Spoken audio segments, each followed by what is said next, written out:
ಅವನು ಯಾವುದೇ ಕಾರಣಕ್ಕೂ ಎಸ್ಕೇಪ್ ಆಗಬಾರ್ದು. ಇದೇ ಸರಿಯಾದ ಸಮಯ. ಅರ್ಥ ಆಯ್ತಾ? ಆಯ್ತು ಮೇಡಮ್. ನಾನಿನ್ ಬರ್ತೀನಿ.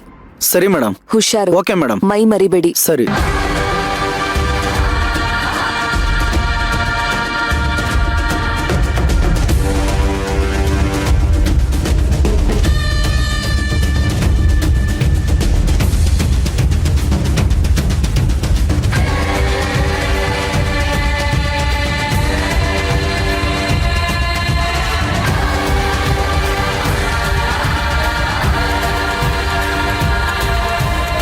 ಎಲ್ಲ ತಗೊಳ್ರ. ಓಯ್, ನೀನೇನೋ ಮಾಡ್ತಿದ್ದಿ ಇಲ್ಲಿ? ಹೋಗಿ ಬಿದ್ಕೋ. ನೋಡಿ, ನೀವು ನನಗೆ ಊಟ ನೀರು ಕೊಡದೇ ಇದ್ರೂ ಪರವಾಗಿಲ್ಲ. ಇಲ್ಲಿ ತುಂಬ ಚಳಿ ಆಗ್ತಿದೆ, ದಯವಿಟ್ಟು ನನ್ನ ಬಟ್ಟೆ ಕೊಟ್ಬಿಡಿ. ಹೇಯ್, ಚಳಿ ಅಂತೆ, ನಿನ್ ಶರ್ಟ್ ಕೊಡ. ಬಂದ್ಬಿಡು, ಬೇಕಾದ್ರೆ ನಿನ್ ಶರ್ಟ್ ಕೊಡ. ಬಿಡ, ಶರ್ಟ್ ಬೇಕಂತೆ, ಶರ್ಟ್. ಅಣ್ಣ,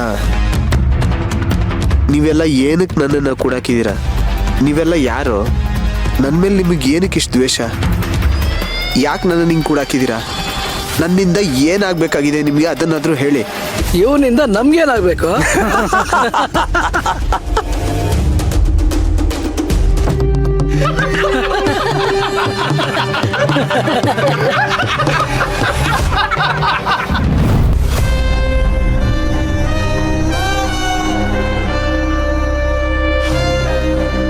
ಸರ್, ಏನ್ ಹುಡುಕ್ತಾ ಇದ್ದೀರಾ? ಮೀರಾ ಅವಳ ಬಟ್ಟೆಗಳನ್ನ, ಅವ್ರ ಪರ್ಸನಲ್ ಥಿಂಗ್ಸ್ ಗಳನ್ನ ತಗೊಂಡು ಭಾವನ್ ರೂಮ್ಗೆ ಶಿಫ್ಟ್ ಆಗಾಯ್ತು.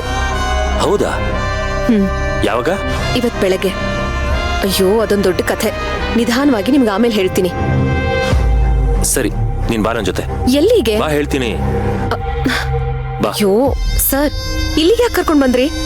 ಒಂದ್ ನಿಮಿಷ ಇರು. ಸರ್, ಏನ್ ಹುಡುಕ್ತಿದ್ದೀರಾ? ಅದು ಮೀರಾ ಅವಳು ಸೂಟ್ ಕೇಸ್ ಇಟ್ಟಿದ್ದಾಳೆ ಅಂತ. ಅಯ್ಯೋ ದೇವ್ರೆ, ಫಸ್ಟ್ ಆಫ್ ಆಲ್ ಅವಳ ಪರ್ಮಿಷನ್ ಇಲ್ದ ಅವಳ ರೂಮಿಗೆ ಬರೋದೇ ತಪ್ಪು. ಅಂಥದ್ರಲ್ಲಿ ನಿಮಗೆ ಯಾಕ ಮೀರನ್ ಸೂಟ್ ಕೇಸ್ ವಿಷಯ? ಪರ್ಮಿಷನ್ ಇಲ್ದೆ ಅವಳು ನಮ್ಮ ಲೈಫ್ಗೆ ಬಂದಿದ್ದಾಳಂತೆ, ಇನ್ನು ಸೂಟ್ ಕೇಸು. ಹಾ. ಅಯ್ಯೋ ಸರ್, ಬೇಡ ಸರ್, ನೀವು ತಪ್ಪು ಮಾಡ್ತಾ ಇದ್ದೀರಾ. ತಪ್ಪು ಮಾಡ್ತಾ ಇಲ್ಲ, ನಿಜವಾದ ತಪ್ಪಿತಸ್ಥರು ಯಾರು ಅಂತ ನಿನ್ ಮುಂದೆ ಬಯಲು ಮಾಡ್ತಾ ಇದ್ದೀನಿ. ಈಗ ಯಾರು ತಪ್ಪು ಮಾಡಿದ್ದಾರೆ? ಇಷ್ಟು ದಿನ ನೀನು ಯಾರನ್ನ ತಲೆ ಮೇಲೆ ಇಟ್ಕೊಂಡು ಮೆರೆಸ್ತಾ ಇದ್ದೋ ಅವ್ರ ಬಂಡವಾಳ ಇದರಲ್ಲಿದೆ. ಇರು.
ಅರ್ಜುನ್ ಸರ್, ಇದೇನಿದು? ಸಾಕ್ಷಿ ಫೋಟೋ ನಮ್ಮ ಮೀರಾ ಸೂಟ್ ಕೇಸಲ್ಲಿ ಹೇಗೆ? ಏನಂದೆ? ನಮ್ಮ ಮೀರಾನ? ನೀನ್ ಅನ್ಕೊಂಡ ಹಾಗೆ ಅವಳು ನಮ್ಮ ಮೀರಾ ಅಲ್ಲ, ಅವಳು ಸಾಕ್ಷಿ ತಂಗಿ.